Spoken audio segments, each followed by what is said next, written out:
So I am going to continue to speak about Thérèse of Lisieux, and it's one of those days which often happen when I sort of make a video for myself, or at least speak or preach to myself, if this is what this is, because Thérèse does help us carry on, persevere, endure.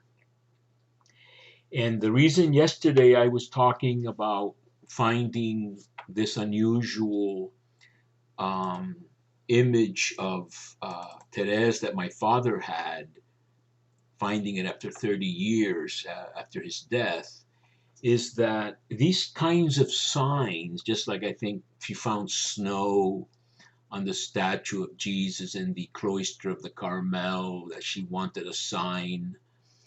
I think when she took her habit or something, she wanted a confirmation of her vocation, etc. These little signs that we perceive in faith make palpable God's presence.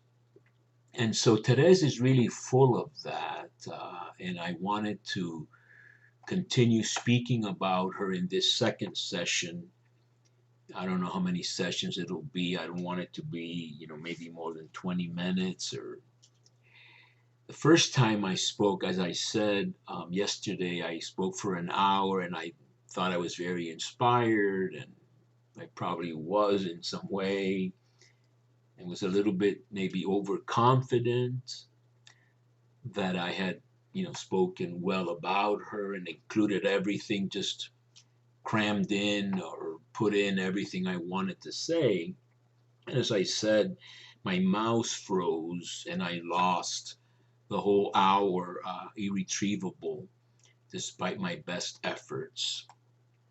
But this image here is an interesting one. I arrived in Mexico in the countryside in this ex uh, villa or hacienda, we called it, of Tultenango, the state of Mexico. And beautiful place, I could tell you about it some other time. But there was a French Dominican there, Father Uive, and he quickly learned of my devotion already at that time. I was, 20, for Saint Therese. And one morning at breakfast, on my plate, I found this postcard from him, which is, of course, another of Celine's drawings, I think, in carbon. And so that was quite a beautiful surprise. So I wanted to continue speaking about her, maybe in some sort of chronological, in general framework. And I wanted to speak about her infancy and her upbringing and her mother. Uh, and one of the disadvantages of breaking this up into sessions, is that I may forget what I said yesterday. And next Saturday, if I do it again, or Sunday, or whenever, I'll forget even more. So I'll repeat myself, which is not so bad. But one of the things that now I forgot what I was going to say.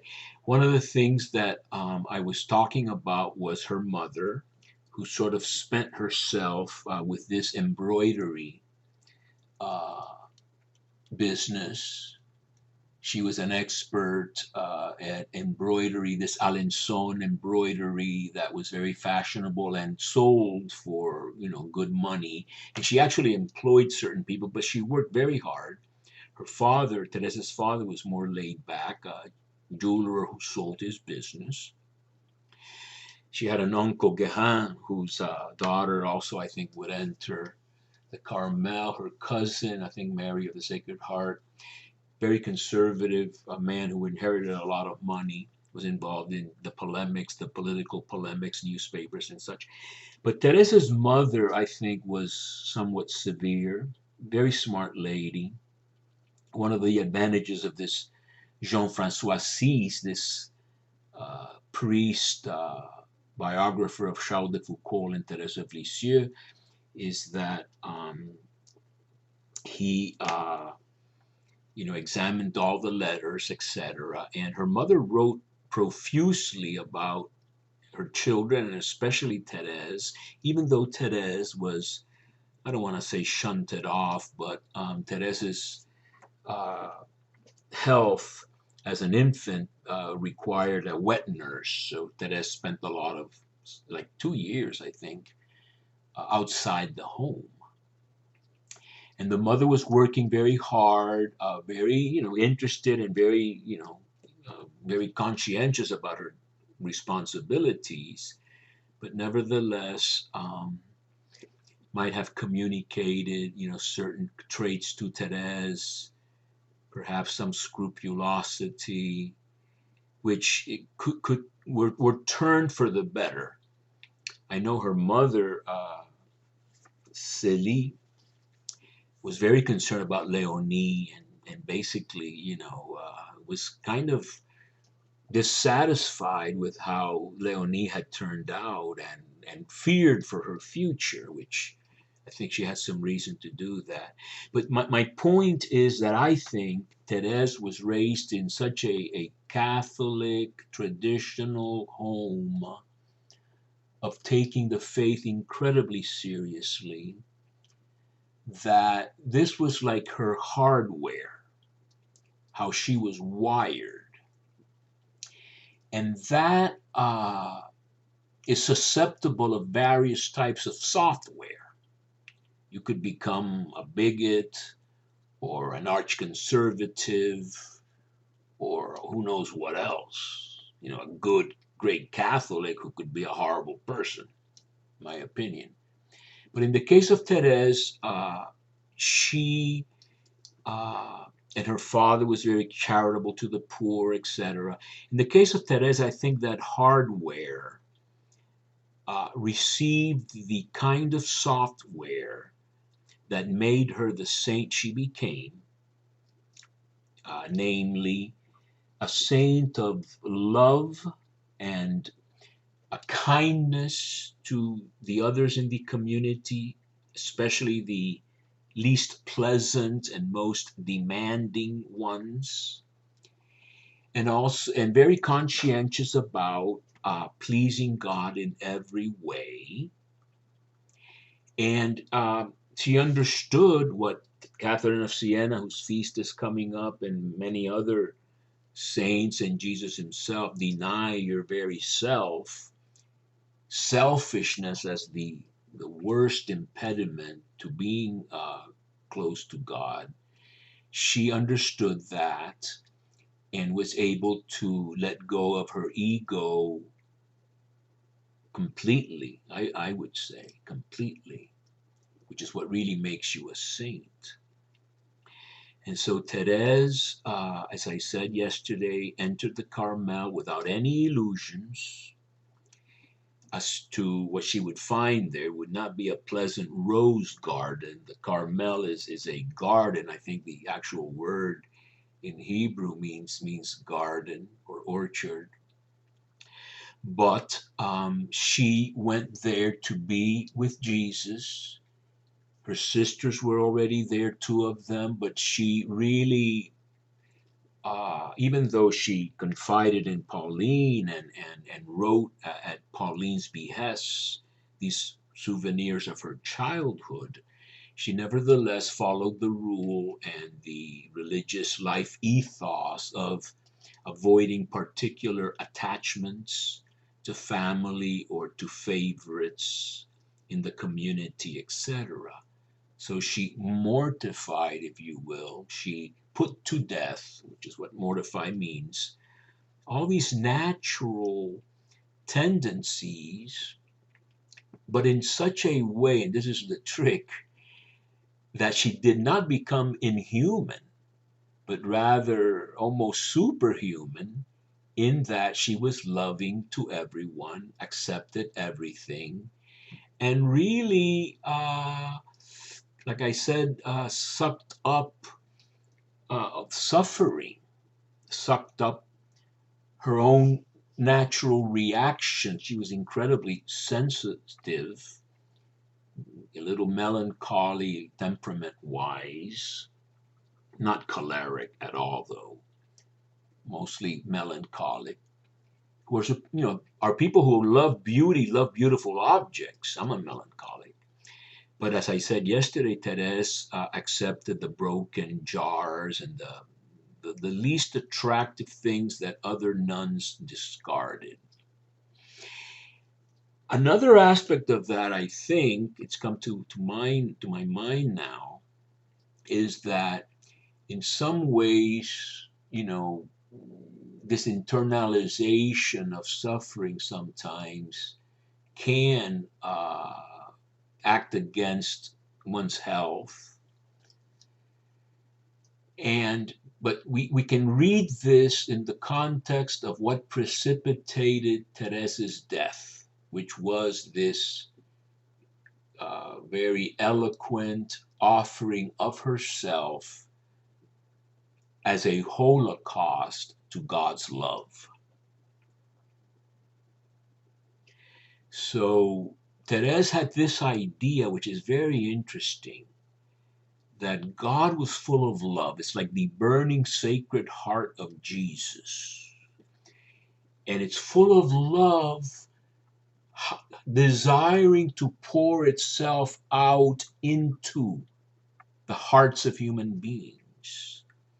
The letter to the Romans says the love of God has been poured out into our hearts by the Holy Spirit, which has been given to us. Could be my favorite verse in the Bible, Romans 5:5. And so it's like God is having to hold in all this love. And is like frustrated. These are echoes of Hosea. I have a whole book on Thérèse and the Bible, where every book of the Bible that she quotes or refers to is discussed. But Hosea talks about God having this anguish over Israel, Ephraim, the kingdom of Israel, etc., Jacob. So God is sort of frustrated in not being able to have his love accepted by humanity in general. And so Therese says, almost like in The Exorcist, the guy says, "Take me" to Satan, this kind of an analogy of some sort. But Therese asks God to love her and invade her with his love. And his love is a burning fire. The letter to the Hebrews talks a little bit about that. Our love, our Lord is a consuming fire. And so you could say that this mystical inviting God to enter fully into her, like probably the year 1896 or so, maybe 1895, but in 1896 is when she, I think during Holy Week, experiences the first, coming up of blood from her lungs, and she's in bed, with her head laying on the pillow. She notices something sort of warm, liquidy going into from her mouth to the pillow. In her mortification of all the, human impulses, curiosity, what's happening to me, she says, "No, I've turned off the light or the lamp. I'll wait till daylight, morning, to see what it is." And when she sees the blood on her handkerchief or the pillow, she calls this the first rumor, the first sort of whisper of God calling her. And about a year and a half later, she would be consumed literally, totally by tuberculosis.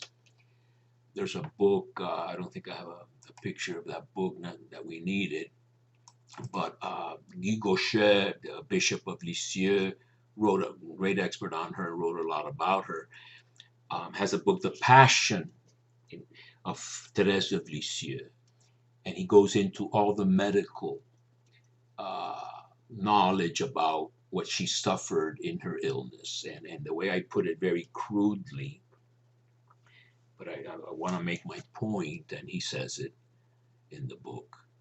I paraphrase a little bit. She rotted from her anus all the way to her throat. So that tuberculosis is whatever it is, bacilli or whatever, just corroded and consumed everything. So she literally, physically, was devoured by this love. If you look at it theologically, you would say that what happened to her medically uh, was the result of this internalization, this taking in of God's sort of frustrated, immense love into herself. So this is great mystical stuff, but it's occurring for her in the context of a dark night of faith. This is very well known to those who know about Therese. She did not feel the consolations of God, very St. John of the Cross, blind, dark faith, not because it makes you feel warm and fuzzy and good. That's using God as your hygienic aid, your yoga, your jogging, your diet, your vitamins, your little caramels and candies. In the dark night of the soul, St. John of the Cross says that we are deprived of all the consolations, something we can try to do with our efforts in what is known as active purification, our own efforts to purify ourselves. The real deep cleansing, I call it, I think he does too, a Brillo pad to the innermost recesses of the soul, that only occurs with passive purifications, where it is being done to you and you're not in control of the dose of this medicine. So Therese was given this total darkness of faith. I think, Jean-Francois Sis likes to, and others have spoken about how she sits at the table of the atheists and sinners because she feels like one of them. In fact, I was thinking today about, as I near the end, of my life, more or less, and my dear friend from Mexico died uh, just a few days ago, a little older than me, but nevertheless, I was closely identified with him. I see all my defects. Therese, of course, would say, I've never sinned mortally. God preserved this little flower from falling like Mary Magdalene, etc. But even if I had all the sins and crimes of the world and of history upon me, I would trust in God's mercy. So that she saw or felt this wall between her and God and heaven and the devil telling her, all this you have done is for naught. There is nothing after. So she had a double whammy of incredible physical suffering at age 23, 24. And then the spiritual purification of God's absence. As I said, she saw herself as the child's Jesus' little toy, whom Jesus could choose to play with when he wanted, like a little sort of capricious child. And when the child got tired of the toy would go into the closet, the little child would forget about the toy. Therese was happy to be forgotten in the closet. So that this is how she was forged as this incredible greatest saint of modern times, Pope Pius XI. And I'm approaching 20 minutes and I don't want to make this any longer, so it'll be segments. I see that the advantage of Mysteriously by Therese, when they my mouse froze and I lost the hour, which would have probably been it. The advantage of doing various shorter sessions is that my moods and the ideas that come to me are different, and therefore it'll be a better potpourri, so to speak, in the end, I hope.